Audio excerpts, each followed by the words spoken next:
Yes, guys, hello and welcome back to the SpursRelated YouTube channel. Hope everyone's doing very well on this Saturday afternoon.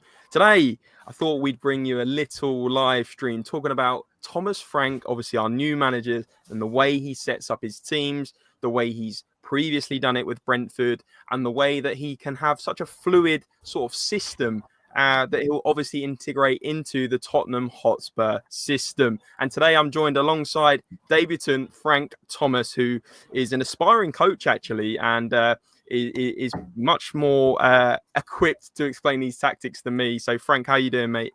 I'm all right. Thank you for having me, mate. I'm excited. Looking forward to making the debut.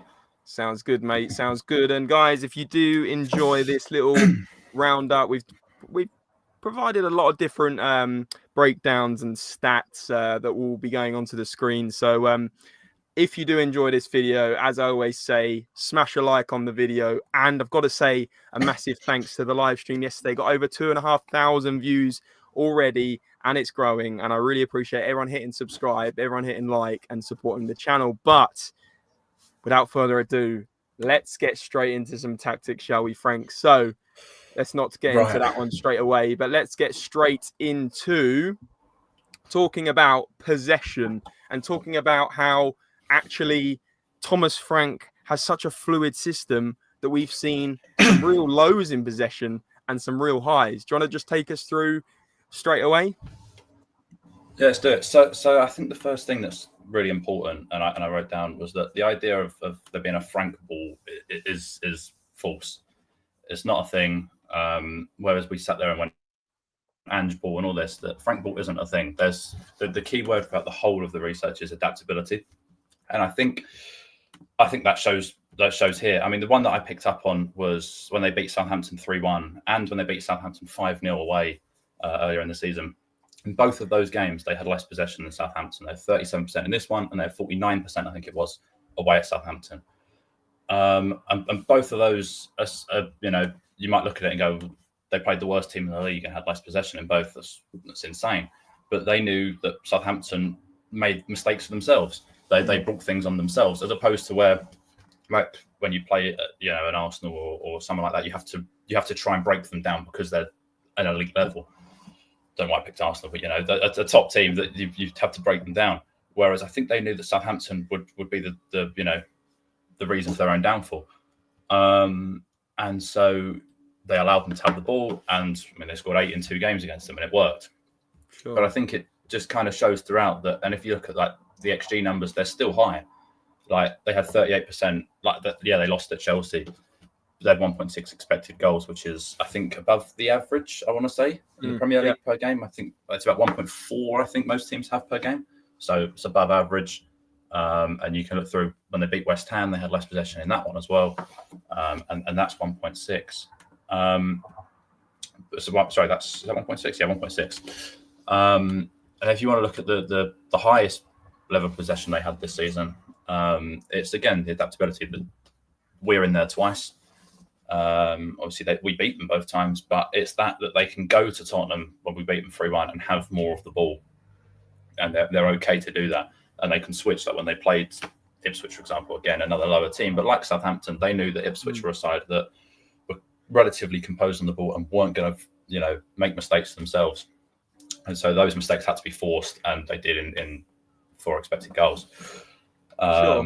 No, interesting, Frank. I just wanted to pick up on a couple of points because, as you said, in the lower sort of end, going back to that one, beating Southampton 3-1 with 37% possession, as you said, they were a product of their own downfall, Southampton, last season. Do you think that Thomas Frank notices ways in which, there's a chance to essentially counterattack a team that is vulnerable? So eventually they're going to lose possession, the quality isn't quite there, turn it over, quick counter with the likes of a Sade and an Mbuemo, a Vissa, who are quick players, and then see the results in that, especially with Bournemouth as well, perhaps West Ham? Or do you think it just depends on each game?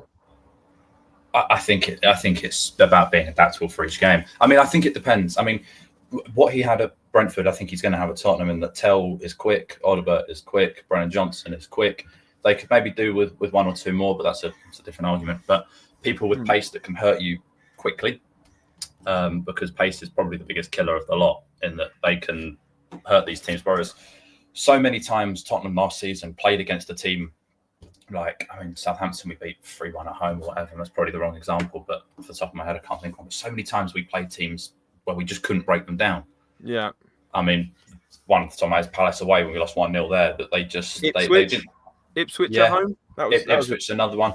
Terrible one. There's so many like that where they don't necessarily sit in a block, but that we were so kind of unfluid and unable to break these guys down because we played that same way constantly, and that wasn't going to change. Whereas I think this will allow, but by switching up how you're going to play ever so slightly, it doesn't have to be a drastic change, and the whole system doesn't have to change. But you can plan B as such. Doesn't have to be a whole new idea and a whole new system. It can be that same system just tweaked and worked slightly differently. Sure. No, it all makes sense. That's, I think, what Thomas Frank is built on. Now, we'll get into how he sort of shapes up the formations more in just a moment. But I think that's a really interesting sort of breakdown in the sense that, with Ange, I think we kind of got an idea of the type of possession we'd have. It didn't really vary. It was very static. It was very rigid. And although when it did work, it was great, I feel like teams did work it out pretty quickly. So we won't have sort of, hopefully, fans screaming out for a different, plan B, which is what essentially half of Twitter was doing last season. Was like, well, I'd say over half of Twitter was doing last season in absolute meltdown moments, where it's like, stop playing this same style of football that's so predictable and so just easily overcome, isn't it? So, let's Frank, let's talk more about these formations, shall we? And let's get into it.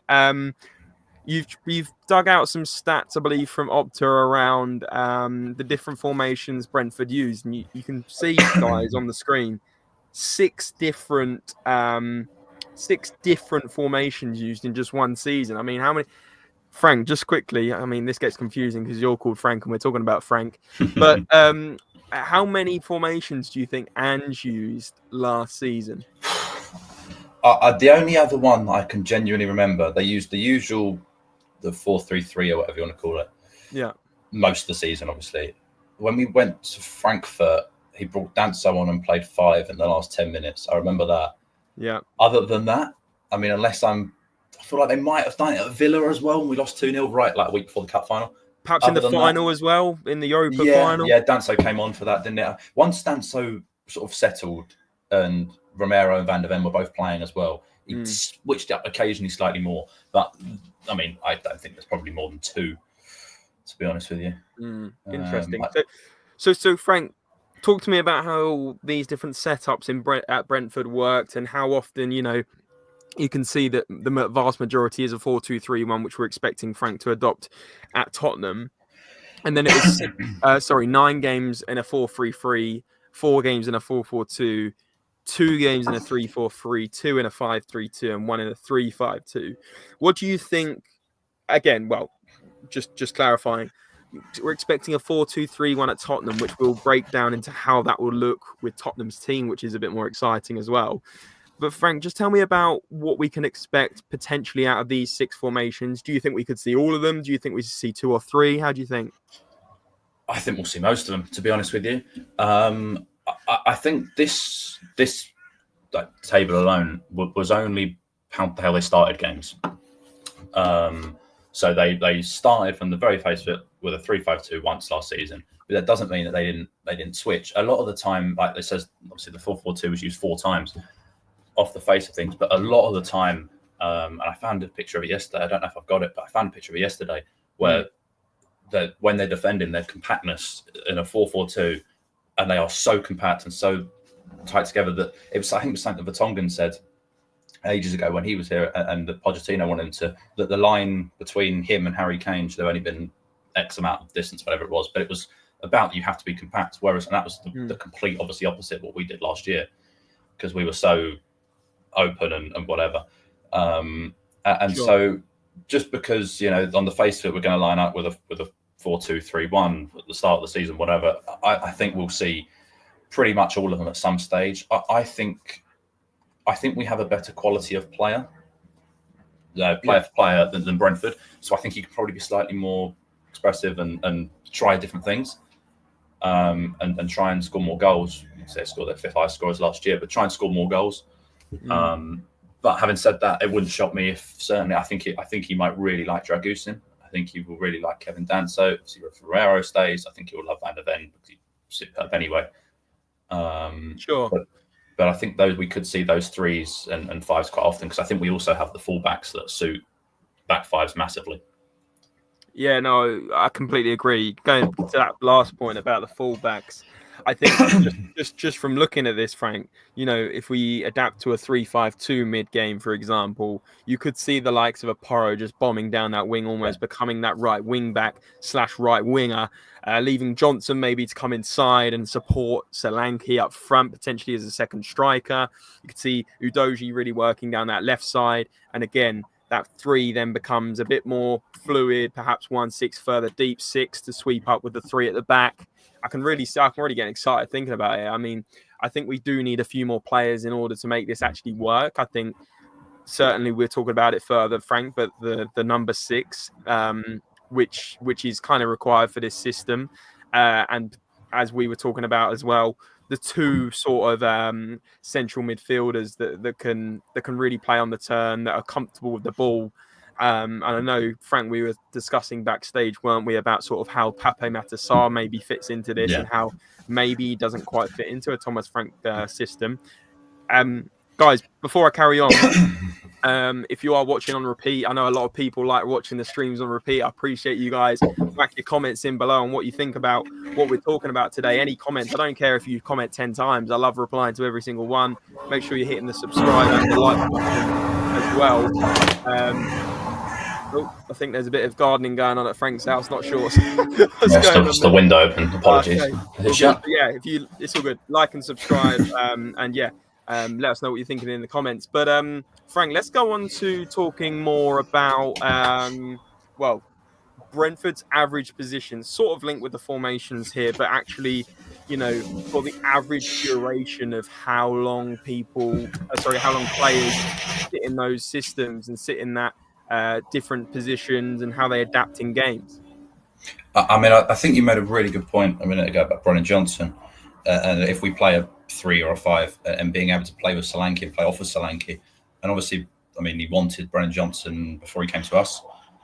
They obviously had a bid accepted or whatever. He didn't end up there, obviously, but Thomas Frank wanted him.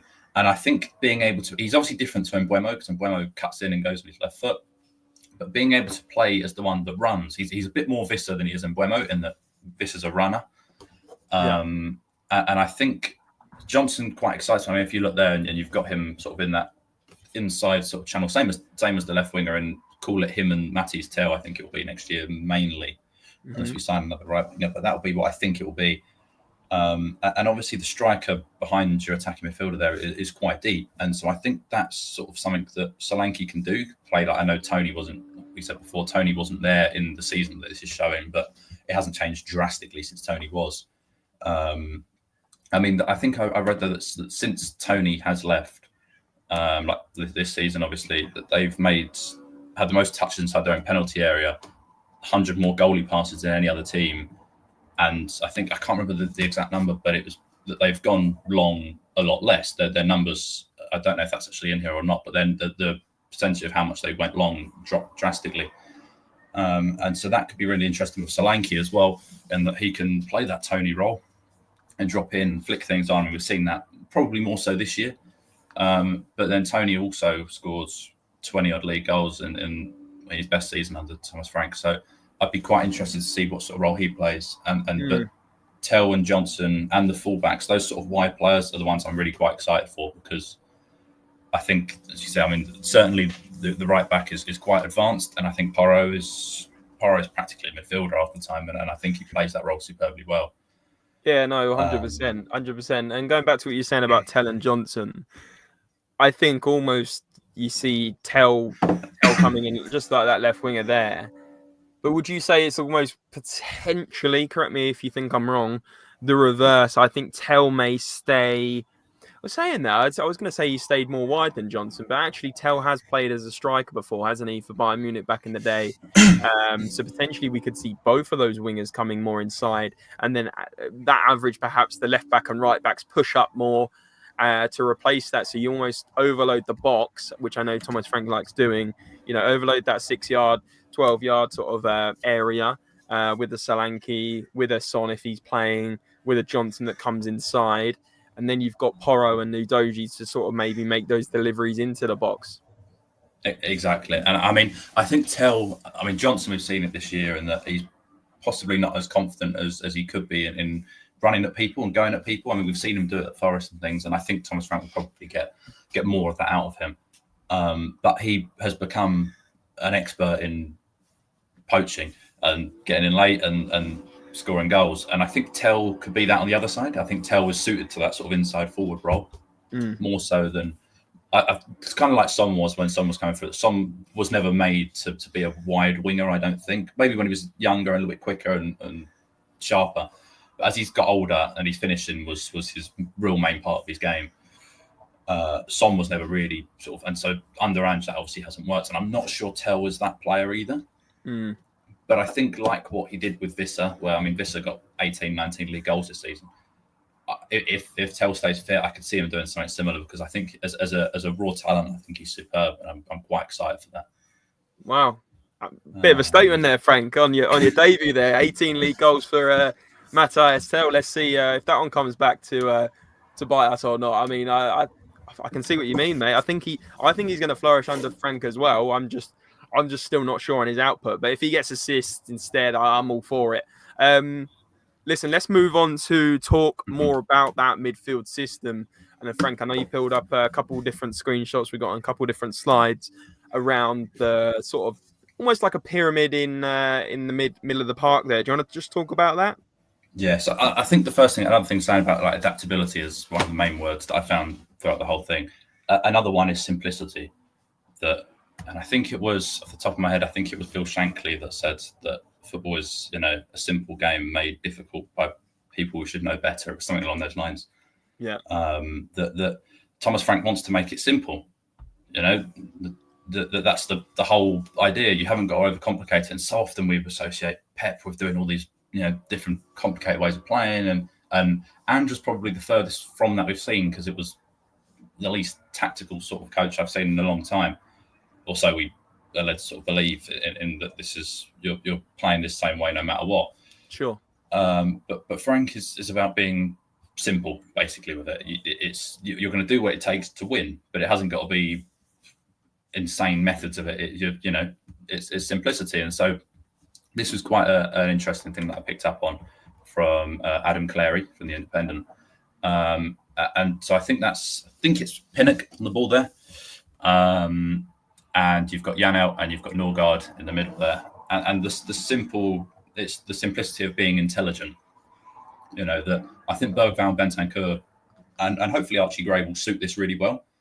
That it's about just reading of the game. That Janelt and Norgard push back, they push towards the ball, and they drag the two Leicester midfielders out.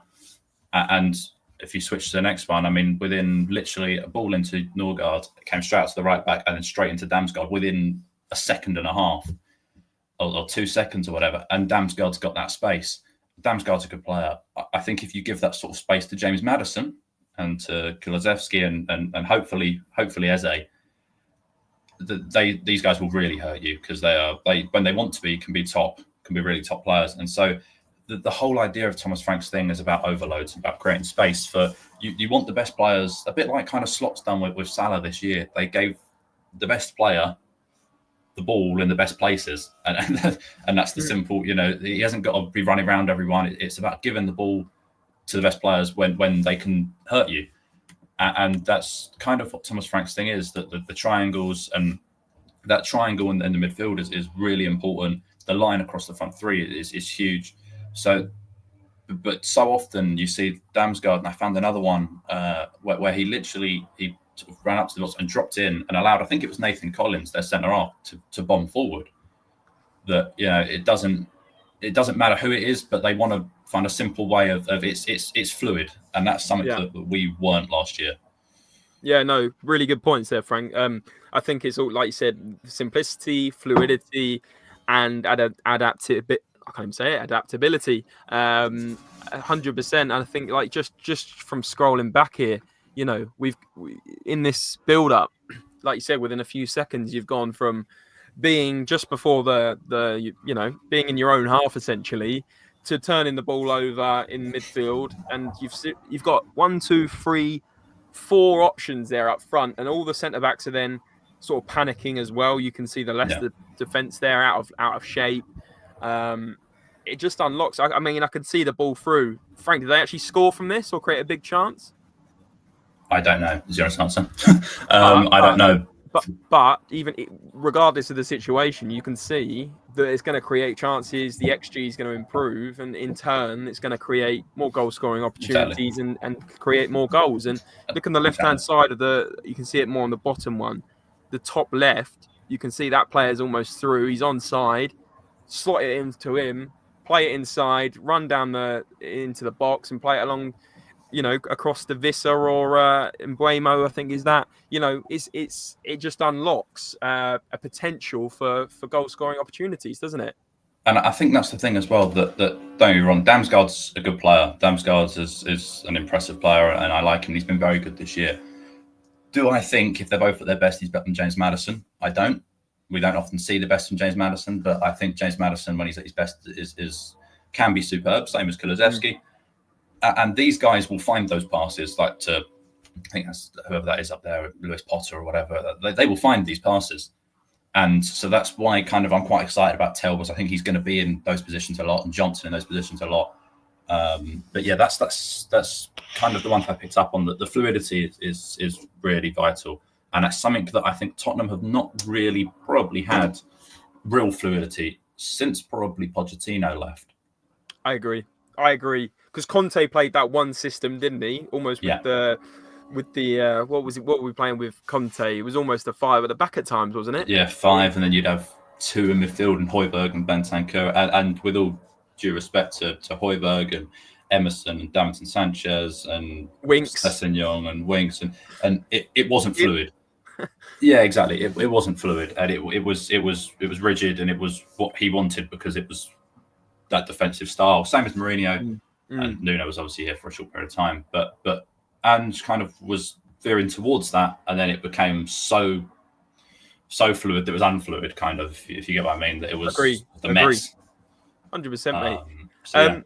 I wanted to pick out also again, credit to Frank on these slides because he's pulled out all of these different situations and tactics breaks down. So guys, I really do appreciate it if you smash a like on the video. If you're watching on repeat, smash a like and a comment. Let me know what you think on this video, and if you want to see more tactical analysis, and also let me know who you think we're going to actually sign next week, because I think there's a signing coming next week. I got a feeling, because as I explained yesterday in the stream, that the financial fair play kind of resets next month, and it's more chance that clubs will start to spend in July to adhere to that those regulations. So I think we're going to see signings coming through the door next week. Maybe a signing, let's be honest, with Tottenham. But anyway, going back to the tactics, we brought up 2 different lineups here. Aaron saying these comparison graphs are golden. Aaron, appreciate you, mate. Appreciate your support. I've seen you in all the streams lately. But listen, guys, Brentford obviously playing that 4-2-3-1. And as you can see, we can expect, let me remove that banner. You can expect actually Spurs to play a 4-2-3-1 as well. Frank, did you want to just pick up on these sort of triangles and pivots in midfield, and also almost that front 4 being fluid at the top there? Yeah, exactly. So the double pivot in midfield is kind of the same thing I sort of spoke about a minute ago, in that Jorgensen and in this case, not Jorgensen, Norgard, sorry, and Yarmolenko in this case, was Jan out before, and they. It's about being intelligent.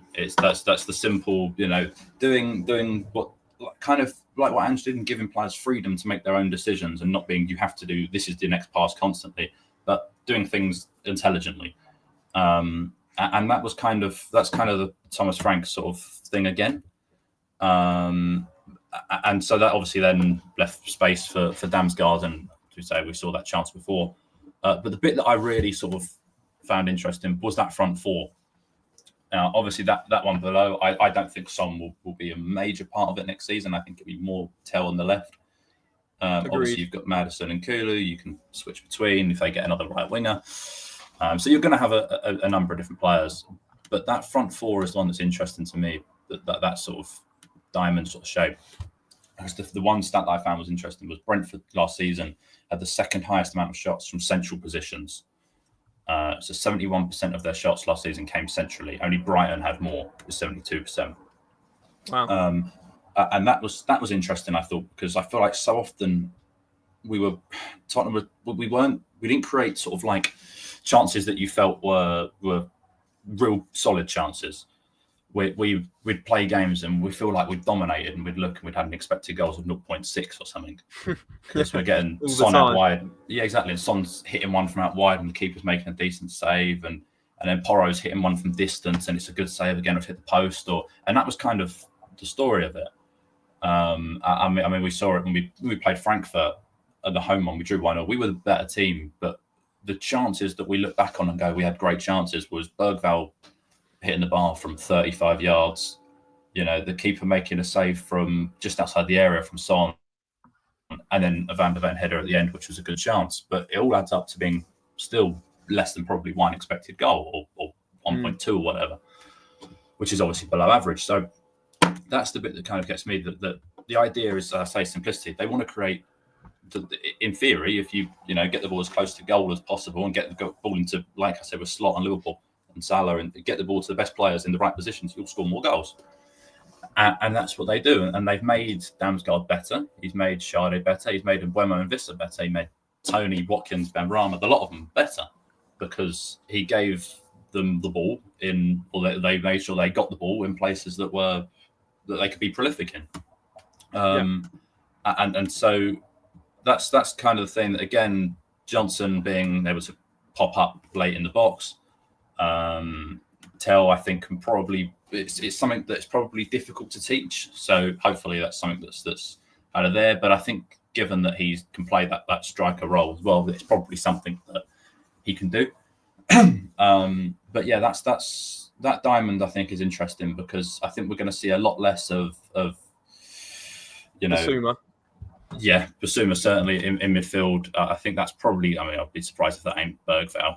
It'll be Bergvall. I think Bergvall, Bentancur, Gray, and one other will be the four main ones. I think Sarr will stay another year, but the more, and I said this to you before, the more I read, the more I'm struggling to work out where Sarr fits into this. I was quite convinced that Sarr would be a superstar with a coach that was actually willing to have a system. Do you know what I mean? A structured system that he could learn from. But I'm not sure. I could be wrong, and I hope I'm wrong, because I really like him. And I think he's got everything to be superb. Yeah. But the more I read about the system, the more I think the others are better suited. Not that he's not a good fit, but I think that Bergvall, I think it's a superstar. I think Gray will be, and I know he obviously wanted Archie Gray last year, and that was close to happening. And I think Bentancur is one that is looking like, to me, at the back end of the season, he was starting to get a little bit fitter again, back to his best a little bit. So that'll be interesting. Yeah, no, completely agree, Frank. I think it will be interesting to see if Sarr fits in at all. And I think Basuma, I just see us selling him. The fact that he's only got a year left on his contract, I don't think we'll extend it. I just don't believe Basuma is A, Thomas Frank player, and B, he says it himself, doesn't he? No D heads, Thomas Frank says.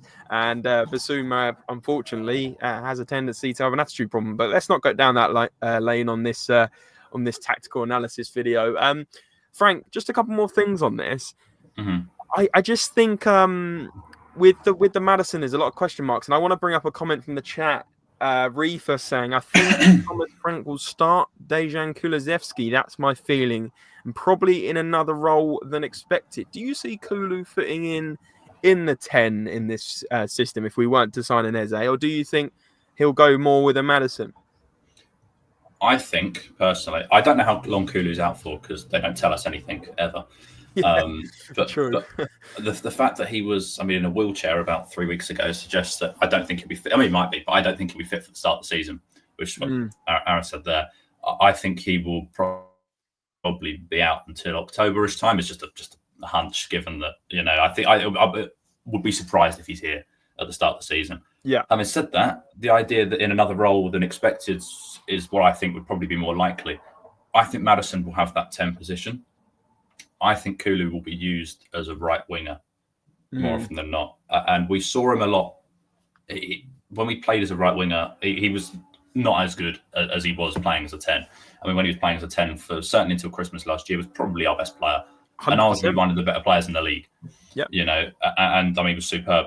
Having said that idea of a left-footed right winger in Mbeumo can cut in and is a clever footballer, I think Thomas Frank will like. I mean, he works hard. It's obviously Scandinavian. He's got that link. I think he will like Kulusevski. I'm not sure he's the 10. I love him as a 10, but I think in this system, I think he'll be better suited to playing on the right. And I think that's why they will look to sign a 10, a Xavi Simons, and as a Kudus, who could also play on the right. Yeah, no, I agree. I agree, Frank. And I think if going by what you're saying, Kulusevski will play as more of a right winger. It's almost like maybe a backup to Johnson or an alternative, depending on form. I think, that says we're then lacking in the 10 region if he doesn't play Kulu as a 10. So you've only kind of really got a Maddison then, unless you look to one of the youngsters. Completely agree. Aaron's saying, however, Frank wingers are not touchline. They're naturally more central and more like wide forwards, close to the 9. So it could be the perfect in between right wing and a 10. Well, this is what we were discussing, Aaron, a little bit earlier with Johnson. If we go back, let me just go back a couple of slides to explain that a little bit again. But almost like these left winger, like with Tell, that left wing position there, he almost comes in more in these average position, almost like a second striker. We could see that on the other side with a Johnson that comes inside and plays off the wing, but then very much comes in to support a Solanke in the box for essentially back post tap-ins or getting there to be the danger man. That shows it perfectly. Brilliant. Let's go back to things, Frank. Let's talk a couple more pieces. And guys, if you are, before I do continue, we've been going 32 minutes. We'll be going a few more minutes. If you are watching this offline, if you're watching it live, smash the thumbs up. Let's smash 50 likes. There's like 30, 40 people watching now. Surely we can smash at least 30, 40 likes before we come offline. It helps grow the channel. It helps us stay motivated. And it helps us out massively. So smash like, smash subscribe. And if you also want to be legends, and smash the notification bell as well, so you never miss an upload, you never miss a live stream. We're doing daily content at the moment, so it'd be great if you could join us as part of this journey. So please do that. But Frank, let's talk about the goalkeepers.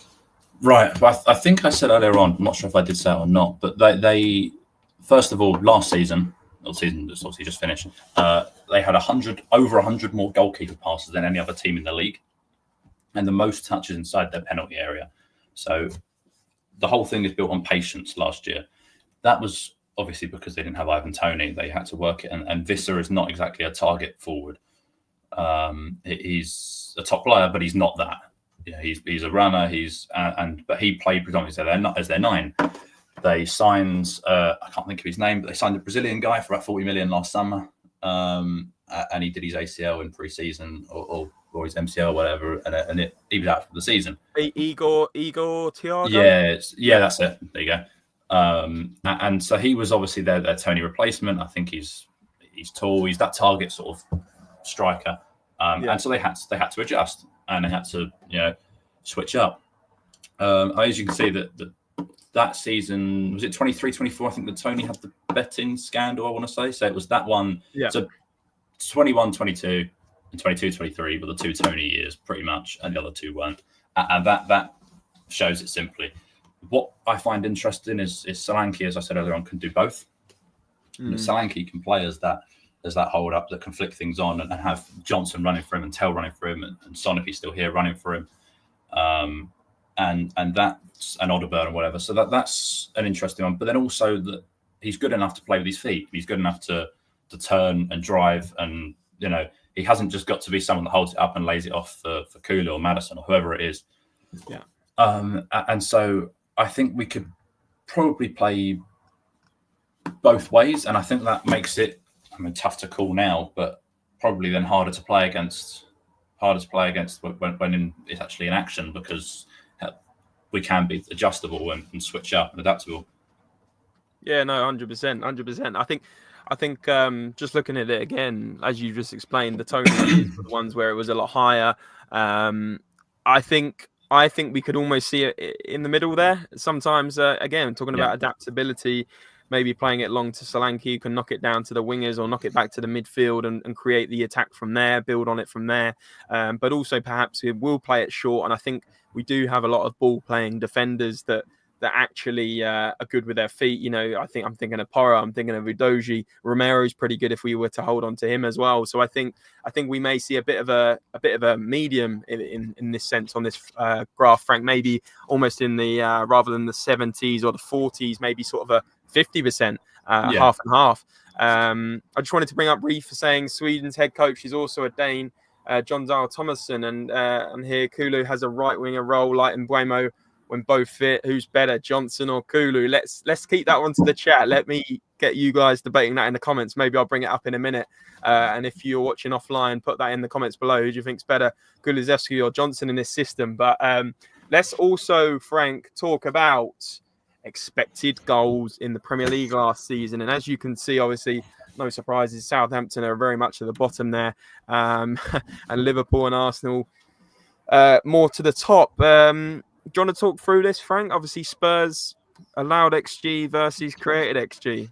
Yeah, we are, as I say, I think average, I'm not 100% take my word, but I think the average is about 1.4, 1.5 for a team.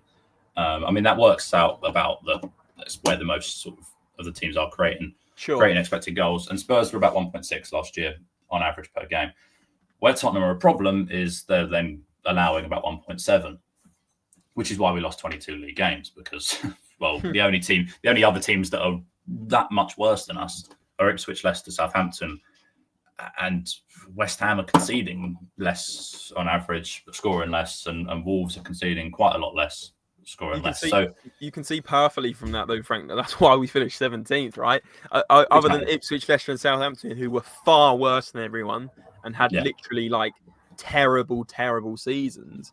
You know, other than, like you said, West Ham and perhaps maybe just about Wolves, depending on how you look at this, Spurs are just in the pits. You can see why we were 17th. But sorry, going back to what you were saying, Brentford slightly higher. Yeah, I think what's really important to note as well, and I think people forget this, is I actually think Tottenham have quite a good team. They have a decent side. It's not a side that should be finishing 17th in the Premier League. On paper, man for man, maybe there's a few that get in. I think we have a better side than Brentford, and I don't think that's a crazy statement. I think that man for man, I'd take Mbeumo, whatever, but Tottenham should be, with the side they have, competing for the top, certainly 6 or 7 places in the Premier League. Correct. And so Thomas Frank is going to walk into a squad that is better. You know, there's a bit of a disruption with Romero, whatever, but a squad that is better. And you can already see from there that, they're creating more expected goals per game and they're conceding less expected goals per game, which is a recipe for winning more games. You know, because their expected goals difference is a positive, whereas ours is a negative. And so they with what he has, like, given that I think he's had one of the 3 or 4 lowest wage budgets every year since he's been in the Premier League. Wow. I think it was a year or 2 ago. It's actually the lowest in the Premier League. So we're talking about a guy who's worked a miracle really with what he has, and they are performing as good, near enough as Brighton. They're not far off Newcastle and Chelsea and even City in that sort of little bubble. Bournemouth have been excellent. I think Bournemouth had a sensational sort of crop of talent they found this year, and obviously they've all gone, or the majority of them have gone. But considering that they're up there in that top sort of 10 when they finished 10th in the league, they're in that sort of top half-ish with what he has. I can only see Spurs sort of going pushing up that and looking to sort of maybe be on the 1.8 in creating or whatever, and then hopefully dropping how much they're conceding. Because if you have a minus expected goals or difference, you're probably going to go down or be there or thereabouts. Yeah, no, definitely. I completely agree. Interesting stuff, Frank. Another great bit of analysis, another great graph. And finally, talking more about shot locations this is during Brentford's home games in the Premier League 2024-2025 season. It's kind of from Opta Analysis here, and 26 goals, 18 expected goals, 112 shots, and 0.16 xG per shot, 8 games. Frank, to me, correct me if I'm not reading this right, that suggests that Brentford score many more goals than they're expected, in the sense that they're getting into good chances and making the most of perhaps not an amazing chance, but clinical. Yeah, exactly. And so, as I said earlier on, it's about being. You've got to be intelligent, and you've got to know the right times to do things. But as I said earlier on, this is only, I think, from the first 8 games of last season, first 8 home games of last season. So near enough, probably getting towards Christmas time. So it's maybe not the widest scope, but it's enough that you can kind of see without it being, overwhelming. But there is one shot on that whole thing from outside of the central sort of region, and it's on this left-hand side. There's this circle down here, and yet that is down as a high expected goals chance. And the bottom right. Now, I don't know what that chance was. I imagine the goalkeeper was out or something. I don't know what that was. But the point is exclude that, because that was obviously an anomaly of a chance. They're all central. They're and so the likes of Porro and Udogie are going to have a whole lot of space to create things, and that's quite exciting. And what else? I'm not sure on Tottenham's number on this, but the 0.16 expected goals per shot is pretty decent. It's pretty decent. You're talking nearly 1 in every 5-ish, near enough. You're going to be hoping to score the chance you're creating. And so if Tottenham are creating 10 chances a game, you're looking at scoring a couple of goals. And so that's important. And as I say, we're going to have a better quality of player than Brentford do, and so hopefully that, you can look at it instead of whoever it be, King Lewis Potter ending up on a chance, it's Destiny Udogie on that left-hand side. And hopefully, and I like Lewis Potter, or it's probably a bad example, when it falls to different players, if it falls to a Norgard or someone, you might think he's not going to score. But if it falls to Bergvall, I have a better faith, because I think he's a top player. So, 100%. So yeah, no, great stuff, and I think it's also worth noting, perhaps something we haven't covered quite as much in this episode, Frank, is around, obviously, Spurs did score quite a few goals. I'm pretty sure we scored one of the most goals in the bottom half of the table, certainly last season. But conceding goals was obviously terrible. Now, obviously, we focused a lot on the attacking side of things. How do you see Thomas Frank tightening up Tottenham at the back as well? Because I'd say that the main problem we have is that perhaps, certainly in an Ange system, we were playing way too high up, creating lots of space around the back for opposing teams to get around the back of us and score on counter-attacks. Do you see Thomas Frank tightening that up and us conceding less as well? Yeah. Last year we conceded 65. Brentford conceded 57 in the league. Yeah, it's insane. Yeah. Brentford conceded 57, but as I say, I go back to this thing that Christian Romero, Mickey van der Ven, provided we keep Romero, are of a higher level than Ethan Pinnock and whoever, and that's kind of going back to that same sort of thing, that with the better quality of player, by playing that hopefully same system, if that is transferable to these guys, then you should be able to improve it. And in terms of how, I don't think it's a majorly difficult task, actually, because as I say, I think they've got the players. I think they need a 6. I think they could do a real 6. I think Bentancur can do it. I think he can play it, and I like him there. But I think they need someone that's. I also don't think they have a leader. I don't think Tottenham have a leader, and I think that's a real killer for them. Do you not think Romero? Do you think? Well, obviously, there's a lot of controversy over Romero potentially leaving, but do you not think Romero fills the leadership role? Could Van der Ven step up? Could Maddison step up? The problem I have with all 3 of them is they're not constantly there. And that's kind of the bit that, Romero's size, he's out this week. Or Argentina are playing next week, so he's missing this one. And this is, I mean, it's unlucky because it's injured like Van der Ven, but he has missed a lot of football since he's joined Tottenham. As brilliant as he is, he's missed a lot of time. James Maddison has missed quite a lot of football for injury as well. And so that's kind of one thing that at least I wasn't a massive advocate of Son being the captain. I'm not sure. I mean, I think maybe a club captain, fine. I think she should maybe be a different one on the pitch.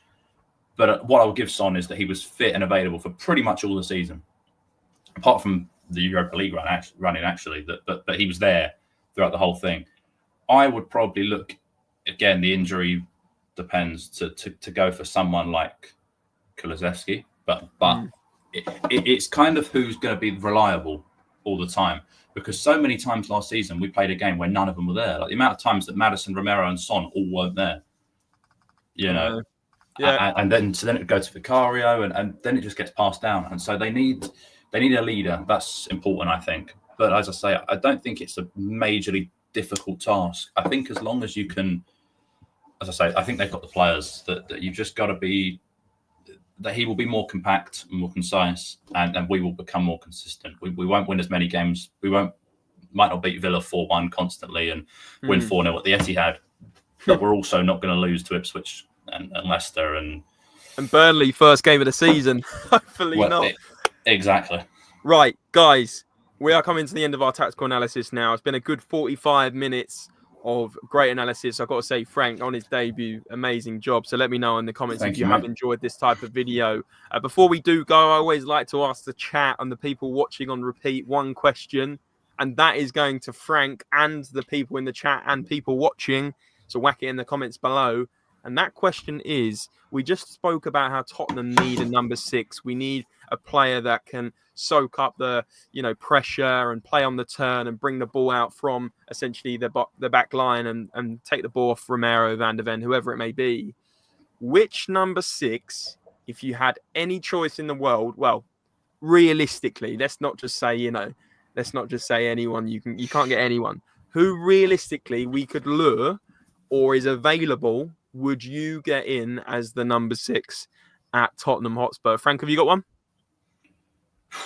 I'd have to have a real think. The one I like is the guy at Sporting Lisbon.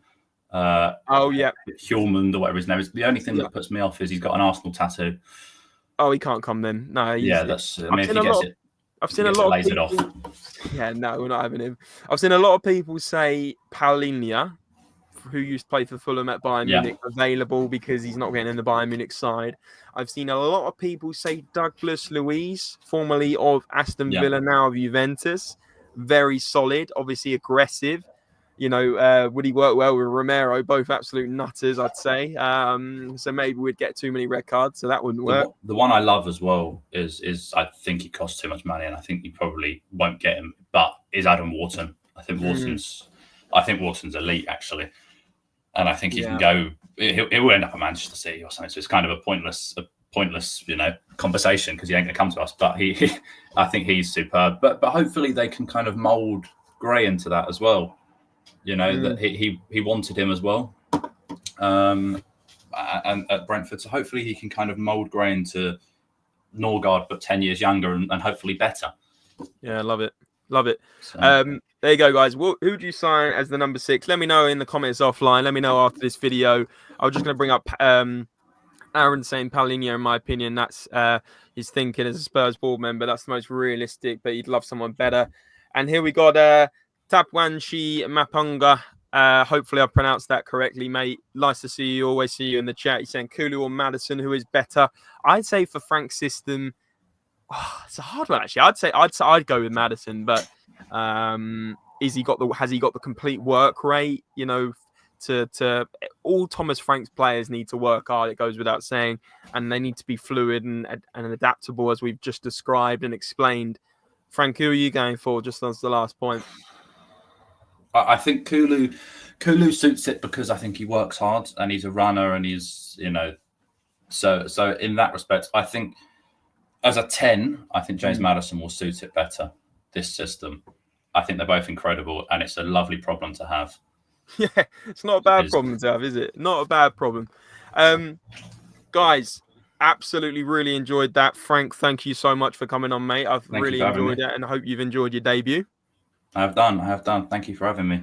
No problem at all, guys. Smash a like on the video before you come off the video. Subscribe to the channel. We are on the way to 3,000 subscribers. I'm sure we can do it. So hit subscribe, and also while you're there, also put the notification bells on. I love this one because it means you never miss a video, and it means that you can interact with us, all the time, basically. And it's just to the right-hand side. I'm not going to be able to do it because I've got a green screen open and it's not going to work. So it's just to the right-hand side of the subscribe button. You can press the notification bell on, hit the noties on, hit the like button, comment your thoughts on a number 6, comment your thoughts on Thomas Frank, and we'll be live again very soon. And look at that debut. Already got people in the chat saying, get this guy more A1 synergy. Appreciate the kind words for Frank there.